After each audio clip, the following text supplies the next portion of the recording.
अजीब सी सिचुएशन के बारे में सोचते हैं। मान लीजिए कोई इंसान मंदिर जाता है, वहां से पूजा के पवित्र फूल उठाता है, फिर उन फूलों में लेड और आर्सेनिक जैसे जहरीले केमिकल मिलाता है और उसे अपने पीने के पानी में घोलकर पी जाता है। सुनने में कैसा लगा? बिल्कुल पागलपन जैसा है ना? कोई भी भला ऐसा क्यों करेगा? लेकिन चौंकाने वाली बात यह है कि ये कोई कहानी नहीं है।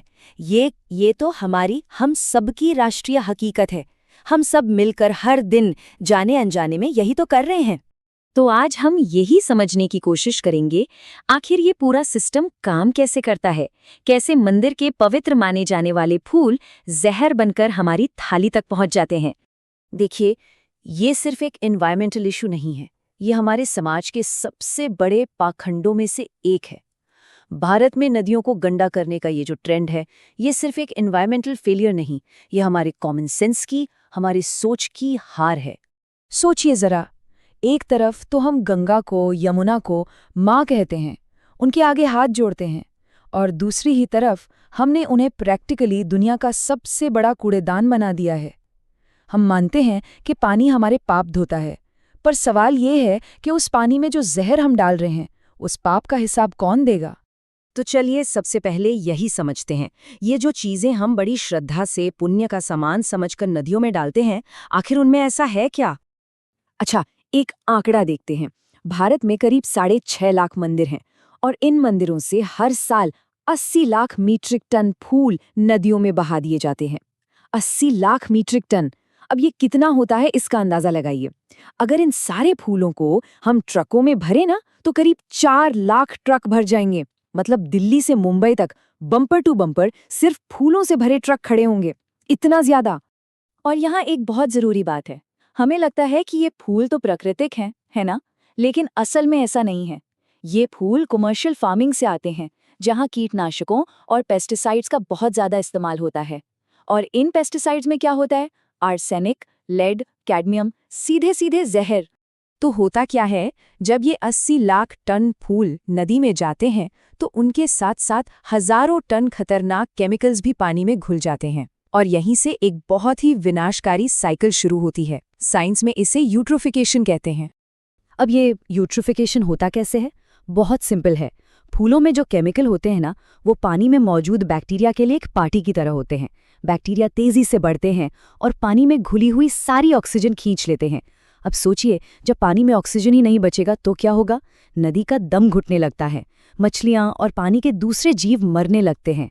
दिल्ली की यमुना नदी में जो जहरीला झाग दिखता है ना, वो इसी का नतीजा है। और रुकिए, ये कहानी तो सिर्फ फूलों की थी।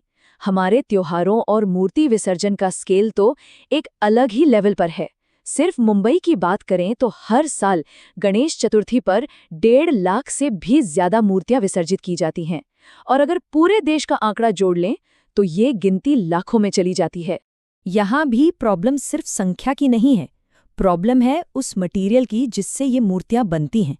आजकल 90% मूर्तियां प्लास्टर ऑफ पेरिस से बनती हैं।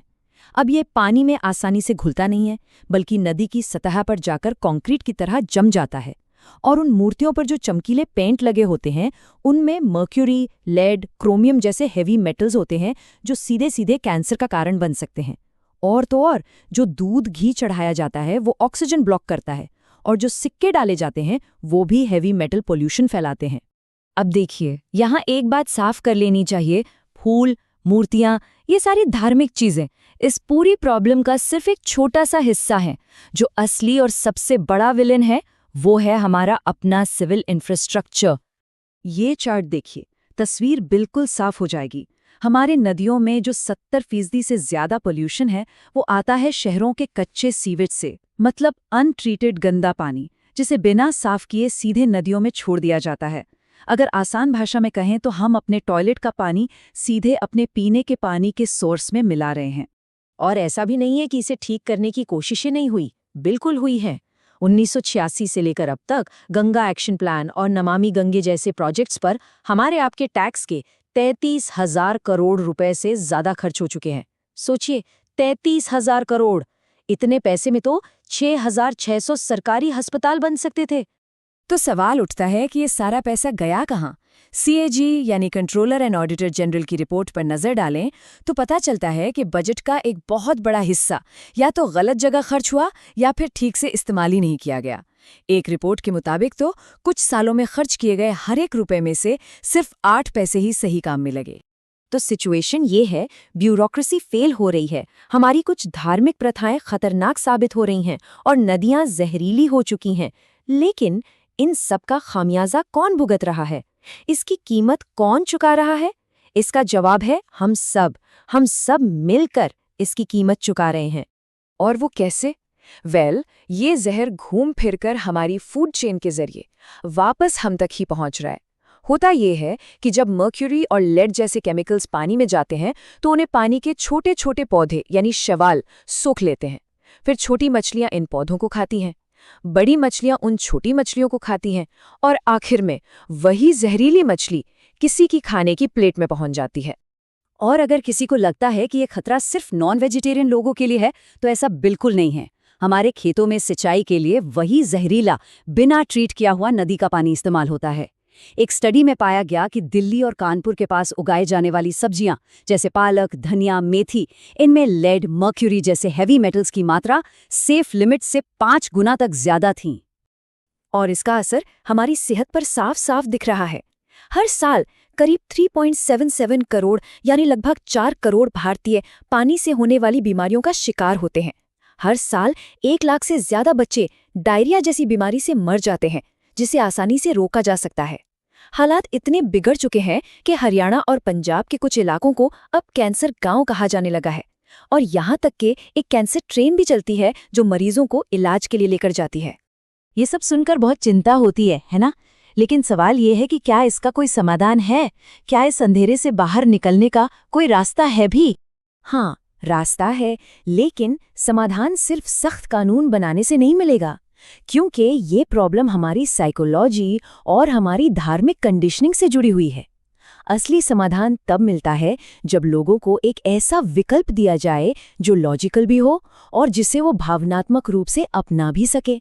और अच्छी बात यह है कि ऐसे कई प्रैक्टिकल विकल्प मौजूद हैं, जैसे प्लास्टर ऑफ पेरिस की जगह इको फ्रेंडली मिट्टी की मूर्तियों का इस्तेमाल करना, विसर्जन के लिए असली नदियों की जगह बनाए गए आर्टिफिशियल तालाबों का इस्तेमाल करना, दूध और घी को नदी में बहाने के बजाय किसी जरूरतमंद को दान कर देना, सिक्के पानी में फेंकने की जगह मंदिर के दान पात्र में डालना, और तो और अब तो कई स्टार्टअप्स मंदिर के फूलों को रिसाइकिल करके अगरबत्ती और धूप जैसी चीजें बना रहे हैं।